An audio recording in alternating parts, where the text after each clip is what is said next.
Nous sommes dans un monde qui se dérègle, les instances du multilatéralisme fonctionnent de moins en moins bien, nous évoluons dans un monde de grande puissance avec une vraie tentation de se partager le monde.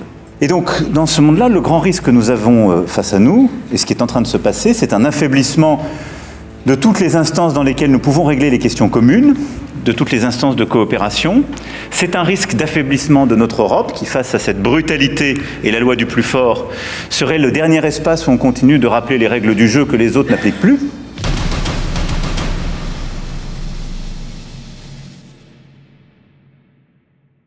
Ok, vous n'avez certainement pas encore vu cette interview. Suivant. Les constats, nous les connaissons. Je les ai faits longuement l'année dernière, l'année d'avant. Et en particulier, ce que j'ai dit l'année dernière, je pense, reste totalement valide. Nous sommes dans un monde qui se dérègle, les instances du multilatéralisme fonctionnent de moins en moins bien, nous évoluons dans un monde de grande puissance avec une vraie tentation de se partager le monde. Et je crois que ce qui s'est passé durant les derniers mois ou parfois les derniers jours n'a rien enlevé à ce constat.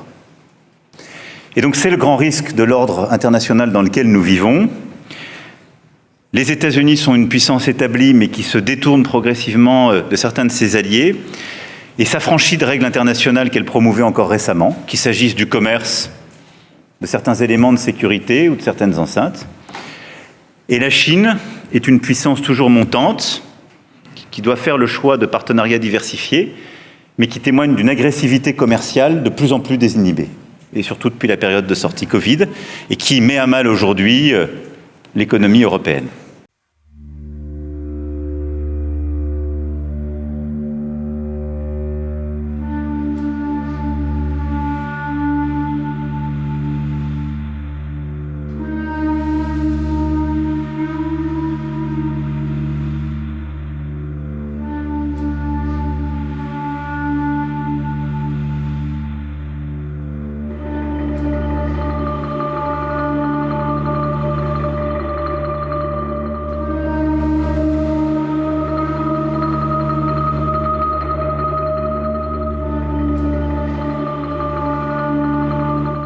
Et puis nous continuons d'avoir des puissances de déstabilisation. La Russie, avec l'Ukraine et d'autres géographies, et les ingérences informationnelles et autres. Et je pourrais citer l'Iran et plusieurs autres. Et donc, dans ce monde-là, le grand risque que nous avons face à nous, et ce qui est en train de se passer, c'est un affaiblissement de toutes les instances dans lesquelles nous pouvons régler les questions communes, de toutes les instances de coopération. C'est un risque d'affaiblissement de notre Europe qui, face à cette brutalité et la loi du plus fort, serait le dernier espace où on continue de rappeler les règles du jeu que les autres n'appliquent plus. Et ce serait ce risque d'effacement que certains voient venir ou dénoncent. Ce que je disais l'année dernière sur l'international réactionnaire reste vrai, et je crois même qu'il y a aujourd'hui un processus pour certains assumés, de recolonisation. Et au fond, nous sommes pris dans un espace du jeu très étonnant, où nous, Français européens, nous subissons des discours anticoloniaux qui ne correspondent plus à des réalités, à notre pratique, et nous subissons une agressivité néocoloniale de certains. Mauvaise situation, pourrait-on dire. Je crois que si nous montrons de la constance, de la détermination et de l'action, elle peut être féconde, mais il va falloir beaucoup d'endurance. Dans ce contexte, je pense qu'il y a deux comportements qui ne nous correspondent pas. C'est-à-dire, face à ceux qui voudraient voir revenir la loi du plus fort, désinhibée, les suivre bêtement, ce n'est pas notre intérêt. Ça, c'est le choix de la vassalisation heureuse, ce n'est pas le nôtre. Ne correspond pas ni aux intérêts, ni aux valeurs de la France et de l'Europe. De l'autre, il y a un choix aussi qui pourrait être tentant, qui est celui de dire, qui est le choix moral, de dire on n'y peut plus rien, mais on va continuer de dire ce qui est bon. C'est le choix de l'impuissance, ça n'est pas non plus le nôtre.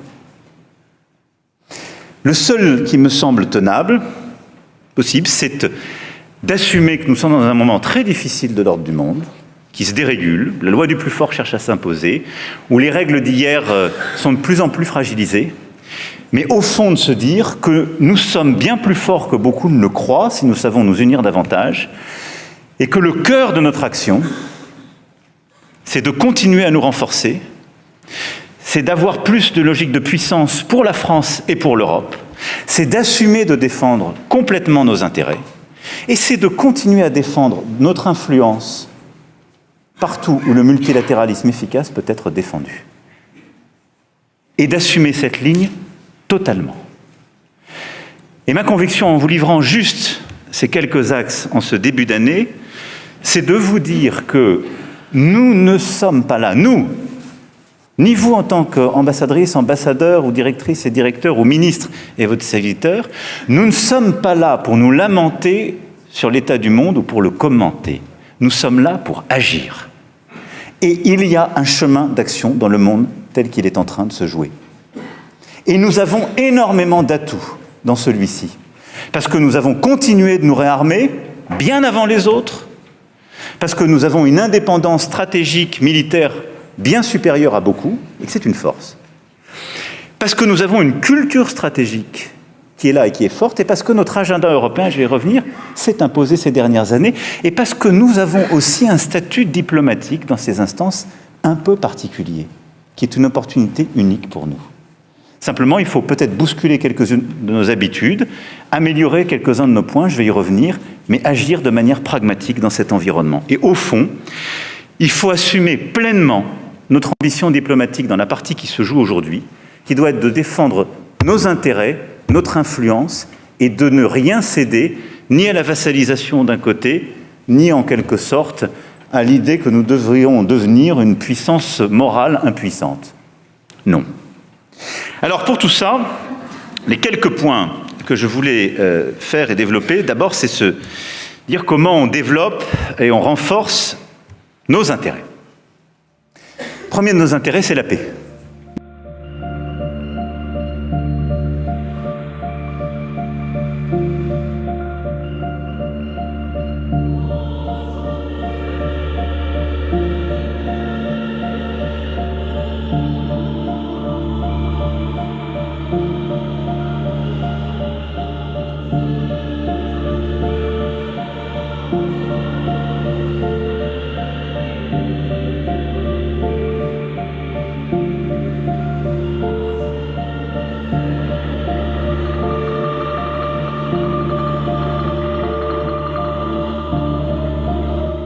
La sécurité.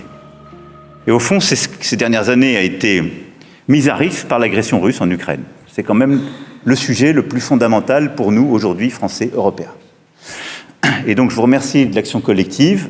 La démonstration qui a été faite il y a 48 heures à Paris avec la coalition des volontaires, l'Ukraine et les États-Unis d'Amérique montre qu'il y a la possibilité d'une action utile.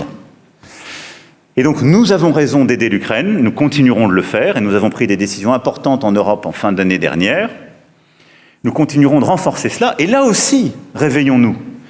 Aujourd'hui, la totalité de l'aide financière à la résistance ukrainienne, elle est fournie par les membres de la coalition des volontaires. La totalité. Il y a des dépendances qui existent, capacitaires à l'égard de certains, dont les États-Unis d'Amérique, et plus financières. Et ce que nous avons fait, regardez d'où nous venons, dans ce monde qui paraît en désordre, où il y a cette culture de l'événement de chaque jour. Il y a un an, au moment où je vous parlais, on disait, on ne sait pas si les Américains ne vont pas nous lâcher, ils disent qu'ils vont régler cette guerre en un quart d'heure, on ne saura pas aider l'Ukraine sans eux, on ne peut pas faire la paix. En février, la réunion au bureau ovale, dont tout le monde se souvient, on lance en février la coalition des volontaires. Elle s'est réunie à Paris, on a consolidé quelque chose d'inédit. Donc c'est possible. Et à travers cette coalition, on défend nos intérêts. C'est-à-dire, nous, Européens et alliés qui nous rejoignent, et je veux saluer le rôle de la Norvège, évidemment, du Royaume-Uni et du Canada, présents au niveau primo-ministériel à Paris il y a 2 jours. On apporte toute l'aide aujourd'hui. Et on a bâti les garanties de sécurité pour le jour d'après la paix. C'est une vraie révolution de la culture stratégique européenne. Et nous devons continuer cet effort patiemment. Nul ne sait dire quand la guerre finira. Nous accompagnons les efforts diplomatiques américains, et je salue ces efforts et ce que fait la diplomatie américaine, mais nous avons réussi à ce que ces efforts soient recentrés, que nos intérêts soient pris en compte.